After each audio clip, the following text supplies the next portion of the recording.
உண்டாகுது. குழந்தைகளுக்கு அழுத்தம் எங்கேருந்து வருது, இது நோட் பண்ணுங்க. சில்ட்ரன்ஸ் ஸ்ட்ரெஸ், குழந்தைகளுக்கு உண்டாகக்கூடிய அழுத்தம் என்ன? முதல்ல ஃப்ரம் பேரண்ட்ஸ். மெயின் எதிரியை நம்ம தாங்க, பேரண்ட்ஸ் தான். இந்த பேரண்ட்ஸ்களிடத்திலிருந்து குழந்தைகளுக்கு ஸ்ட்ரெஸ் உண்டாகுது. நீ அந்த புள்ள மாதிரி இல்லை, நீ உன் அண்ணன் மாதிரி இல்லை, நீ உன் அக்கா மாதிரி இல்லை, நீ அவனை மாதிரி இல்லை, இவனை மாதிரி இல்லை. நான் என்ன சொல்கிறேன், அவன் அண்ணன் மாதிரி தான் அந்த குழந்தை இருக்கணும்னா இந்த குழந்தை அவன் அண்ணன் மாதிரி தான். அப்போ அண்ணனையே பெற்றெடுத்துட்டு அமைதியாக இருக்க வேண்டியதான். இந்த புள்ளைய ஏன் பெற்றெடுத்தீங்க? எல்லா பேருமே யூனிக்குங்க. விரலில் இருக்கிற அந்த ரேகை இருக்கா, முழு உலகத்தில் இதுவரைக்கும் தோன்றிய எல்லா படைப்புகளுடைய ரேகையும் வேறுபட்டது. நான் என்ன சொல்கிறேன், ஆஃப்டர் ஆல் இந்த லைன் இதுவே வேறுபட்டு இருக்குன்னா குழந்தைகள்கிட்ட யூனிக்னஸ் இருக்காதா? மைண்டோடைய பேட்டர்னில் யூனிக்னஸ் இருக்காதா? ஸ்கில்ல யூனிக்னஸ் இருக்காதா? கம்யூனிகேஷனில் யூனிக்னஸ் இருக்காதா?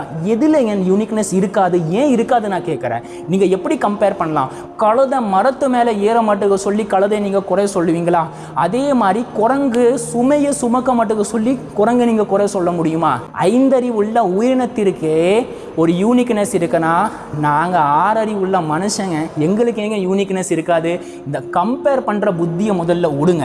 அதுக்கு அடுத்தது ஃப்ரம் மீடியாவிலிருந்து என்ன அழுத்தம் வருது? அது அழுத்தம் வருதுன்னு குழந்தைங்க தெரியாமல் அந்த அழுத்தத்தை சுமந்துக்கிட்டு இருக்காங்க. ஒரு குழந்தை சராசரியாக ஒரு நாளைக்கு 100 விளம்பரங்களை பார்த்துக்கிட்டே இருக்கு. 100 விளம்பரம் சராசரியாக ஒவ்வொரு குழந்தைகளும் பார்க்குறாங்க. அந்த 100 விளம்பரத்தின் மூலமாக அந்த குழந்தைகளுடைய ஆசை தூண்டப்படுது, அந்த குழந்தைகளை ஈர்க்கப்படுகிறது. அதை எல்லாமே அவாய்ட் பண்ணிவிட்டு அந்த குழந்தைங்க அந்த 100 விளம்பரத்தை கன்சியூம் பண்ணுறாங்க. இன்னொரு விஷயம் என்னன்னா, கடந்த காலத்தில் எந்த வயசில் எந்த கண்டென்ட்டை குழந்தைங்க கன்சியூம் பண்ணணுமோ அதை அவங்க கன்சியூம் பண்ணிக்கிட்டு இருந்தாங்க. நிகழ்காலத்தில் இப்போ இருக்கக்கூடிய பிரச்சனை என்ன தெரியுமா? குழந்தைங்க எல்லாமே பார்க்குறாங்க. ஒரு படத்தில் அவன் ரத்தத்திலேயே அடித்து குளிப்பாட்டுற எதிரியை அது குழந்தைங்க உட்காந்து பார்த்துக்கிட்டு இருக்காங்க. அந்த குழந்தை பயப்படாத மாதிரி அதை பார்த்துக்கிட்டே இருக்குது, பயப்படாத நிலையில் அதை பார்த்துக்கிட்டே இருக்குது அப்படி நீங்கள் நினைக்கிறீங்க. ஆனால் உள்ளத்தில் அந்த குழந்தைக்கு எவ்வளோ அழுத்தம் உண்டாகும் தெரியுமா? உலக அளவில் 18+ அடல்ட் கண்டென்ட்னு இந்த ரத்தம் வர்ற விஷயத்தை போட்டிருக்காங்க. நல்லா இப்போ நான் முட்டா பையங்களாம், கொஞ்சம் கூட உங்களுக்கு சிந்தனை இல்லையா? உங்கள் குழந்தை சின்ன குழந்தைகளாக இருந்தால் அந்த ரத்தம் காட்டக்கூடிய அந்த ரொம்ப அக்ரெசிவான சிச்சுவேஷனை உங்களுடைய குழந்தைகள் ஹேண்டில் பண்ண முடியாது.